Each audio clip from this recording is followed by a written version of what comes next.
السلام عليكم حبوباتي، مرحبا بكم في قناة أميرة المطبخ الصغير. نبدأ بالصلاة والسلام على الحبيب المصطفى عليه أفضل الصلاة وأزكى السلام. كما راكم تشاهدوا يا البنات في الفيديو، واليوم تشهيت لكم معايا هاد الكرانديطا ولا الكارانتيكا ولا الحامي كما يقولوا لها الناس الغرب. لهنا انا الصراحه ما كنتش راح نصورها فيديو، مي كي كنت راح نحضرها قلت علاش لا نصورها ونشاركها معكم هكذا باش تشوفوا طريقتي في تحضير الكرانديطا. شوفوا لهنا كيفاش جاتنا الكرانطيطه تاعنا. نروحوا لطريقه التحضير كيفاش كنت حضرتها. هنا واش كنت درت، كنت درت 2 كيلات من الكرانطيطه ولا الحمص مرحي. هاي ليك درت 2 كيلات. هنا 2 كيلات كنت درت يعني كيس تاع 400 غرام، هو اللي طالي 2 كيلات. هنا واش راح نزيد لها، راح نزيد لها 6 كيلات ماء. يعني كل كيله من الكرانطيطه تقابلها 3 كيلات ماء. يعني هذا هو، ما هكذا باش تجينا يعني هذاك القوام الكريمي، يعني ما تجيناش ناشفه بزاف الكرانطيطه تاعنا ولا يابسه بزاف.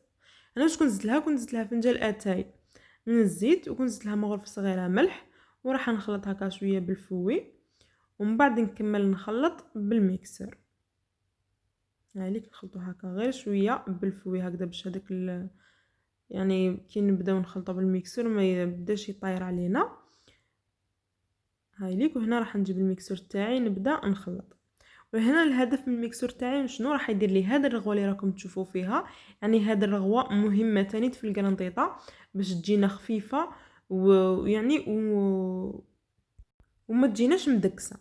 هنا راح نخليها ترتاح مده نص ساعه حتى لساعه، لازم نخليوها ترتاح مليح هكذا باش هذاك الحمص تاعنا يتشمخ مليح، راح يعطينا نتيجه رائعه. يعني كي راح نخليوها ترتاح. هنا بعد ما ارتاحت لي 40 دقيقه، يعني ما خليتهاش كملت الساعه. يعني نتوما من نص ساعه حتى لساعه كما قلت لكم. هنا كنت لها على راس المغرب فلفل اسود كيما شفتوا، وزدت لها نص مغرفه كمون. هاي ليك. انا هنا ندير لها الفلفل الاسود والكمون. مي الفلفل الاسود كيما شفتوا ما نديرش بزاف، مي راح يعطي نتيجه رائعه. هنا البنات اللي عندها الخميره الكيميائيه تقدر تزيد مغرفه صغيره خميره كيميائيه تاني، راح تعطي نتيجه رائعه. انا هنا ما كانتش عندي، انا يعني مرفه ندير لها، مي ما كانتش عندي. كما شفتوا انا كنت هنا ذقت الملح، كنت لقيتها مازالها ناقصه. هنا القرنطيطه يلزم انكم تذوقوا لها الملح قبل ما ديروها. كنت زدت لها نص مغرفه صغيره. ويلزم القرنطيطه تاعكم كي تذوقوها تلقوها شويه زايده الملح، لانه كيما نعرفوا الحمص يجي صامد.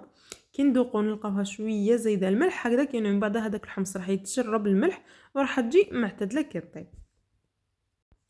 ولهنا راح جبت انا هاد السنيوه تاعي. هنا السنيوه تاعي الطول تاعها 30 على 40 سنتيمتر.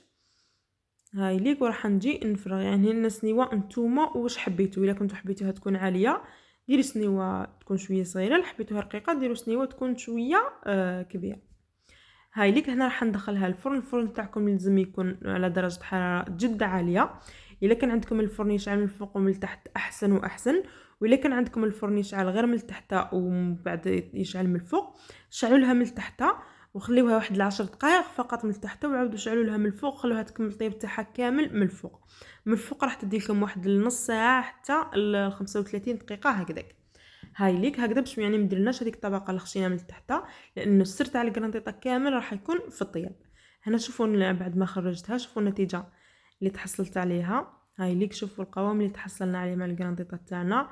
هاي ليك. هنا راح نزيد لها الهريسه لانه ما يمكنش ان نقدموا كرانطيطه بدون هريسه، هذه مستحيل. هنا شوفوا القوام اللي تحصلنا عليه، شوفوا الكرانطيطه تاعنا كيفاش جات. انا نتمنى تكون تجربوا الطريقه تاعي يعني بالكيله، راح تعطيكم نتيجه رائعه. هنبقى نغرق لكم. مع السلامه الى وصفات قادمه ان شاء الله.